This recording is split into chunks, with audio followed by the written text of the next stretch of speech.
नमस्कार विद्यार्थी मित्रांनो, स्वागत आहे आपलं यूट्यूब चॅनल ज्याचं नाव आहे मोहित मोटिवेटेड एक्झाम चॅनल। आज आपण बघणार आहोत शिक्षक भरतीबद्दल आलेली एक नवीन अपडेट। तर ती अपडेट कोणती आहे, चला आपण सुरुवात करूया व्हिडिओला।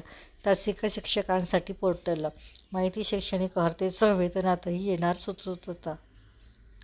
राज्यातील तासिका तत्वांवर शिक्षकांच्या सेवेत सुसूत्रता आणण्यासाठी उच्च व तंत्र शिक्षण विभागाने नवीन पोर्टल सुरू करण्याचा निर्णय घेतला आहे।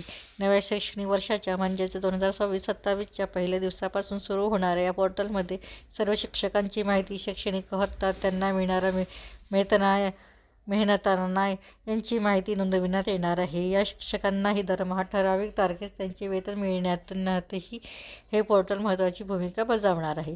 राज्यातील 12 सरकारी विद्यापीठांमध्ये प्राध्यापकांची 659 पदे रिक्त आहेत। त्याशिवाय 1000 अनुदानित महाविद्यालयांमध्ये 11,000पेक्षा जास्त पदांवर भरती प्रक्रिया राबविणे गरजेचे आहे। या 11,000पैकी 5,012 पदे भरण्यास मंजुरीही मिळाली असली तरी ही सर्व प्रक्रिया लोकभवनाच्या उंबरठ्याआड अडकली आहे। परिणामी राज्यातील उच्च व तंत्र शिक्षणाचा भार तासिका तत्वावरील शिक्षकच वाहत आहेत। अनेक महाविद्यालयांमध्ये आणि विद्यापीठांच्या अनेक विभागांमध्ये पूर्णवेळ शिक्षक नसल्याने तासिका तत्वावरील शिक्षणाचा गाडा रेटतच आहेत।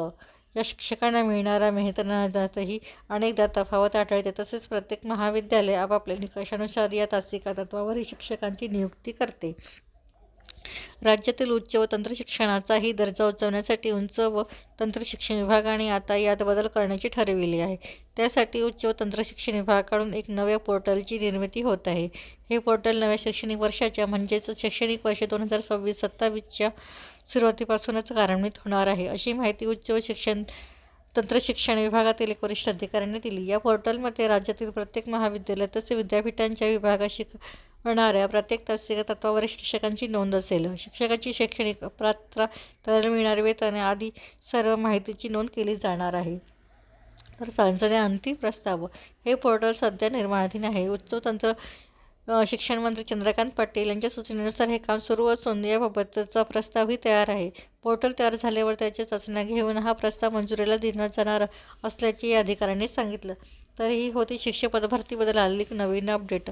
अशा नवीन अपडेट बघण्यासाठी व्हिडिओला लाईक करा, कमेंट्स करा, जास्तीत जास्त हाईप करून व्हिडिओला शेअर करा आणि चॅनलवर जर नवीन असाल तर चॅनलला सबस्क्राईब करायला विसरू नका।